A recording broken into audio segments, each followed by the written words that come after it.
ഇന്നിപ്പോൾ നമ്മൾ ഇറങ്ങിയിട്ടുള്ള മുക്കത്തുള്ളൊരു സ്ഥലത്തേക്ക് പോകാൻ വേണ്ടിയിട്ടാണ്. വലിയ സംഭവമൊന്നുമല്ല, നമ്മളൊരു ആഗ്രഹം അതന്നെ, വേറൊന്നുമല്ല. നമ്മൾ കുറേ കാലമായിട്ട് തിന്നാണെന്ന് ആഗ്രഹിക്കുന്ന ഒരു സാധനം തിന്നാനാണ് പോകുന്നത്. അതെ ഗൈസ്, മുക്കത്തുള്ള ക്രഞ്ചിക്കിലേക്കാട്ടോ നമ്മൾ പോയിട്ടുള്ളത്. അത്യാവശ്യം തിരക്കേടില്ലാത്ത തിരക്കും കാര്യങ്ങളൊക്കെ ഉണ്ടായി നമ്മൾ ചെന്ന ടൈമിന് തന്നെ. വേറൊന്നുമല്ല ഗൈസ്, ഈ ചീസി ബർഗർ കഴിക്കാൻ വേണ്ടി നമ്മൾ കുറേ വിചാരിച്ചിട്ടുണ്ടായിരുന്നു. നമുക്ക് എന്താ ടൈമും നേരം നോക്കുന്നില്ല, അതുകൊണ്ട് നമ്മൾ കുറേ വൈകിപ്പോയി. വേറൊന്നും പറയാനില്ല, നമ്മൾ കൊടുക്കുന്ന പൈസ നമുക്ക് മുതലാവും.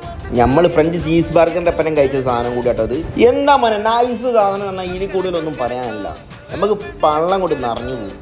ഇതുമ്മലൊന്നും ഞാൻ നിർത്തിയിട്ടില്ല, നമ്മളെ പരിപാടി നമ്മളങ്ങനെ കണ്ടിന്യൂ ചെയ്തുകൊണ്ടേയിരുന്നു. പിന്നെ ഞാനൊരു ജ്യൂസ് പറഞ്ഞു, ഇതൊക്കെ തിന്നതിന് ശേഷം എന്തായി, ജ്യൂസ് പറയണ്ടായിരുന്നായി പോയി, ടേസ്റ്റ് ഇല്ലായിട്ടില്ല. ഇത് പോവണ്ടേ പള്ളേക്ക്. നമ്മളെന്നും പുതിയത് ചെയ്യാൻ ആഗ്രഹിക്കുന്ന ആൾക്കാരല്ല. അപ്പോൾ നമ്മൾ വെറൈറ്റി ആയിട്ടുള്ള ഫുഡ് തിന്നാൻ ആഗ്രഹിക്കുന്ന ആൾക്കാർക്ക് ധൈര്യമായിട്ട് വിസിറ്റ് ചെയ്യാം. നമ്മളെ ഫീഡ്ബാക്കും ഇവിടെ നമ്മൾ അറിയിച്ചിട്ടുണ്ട്.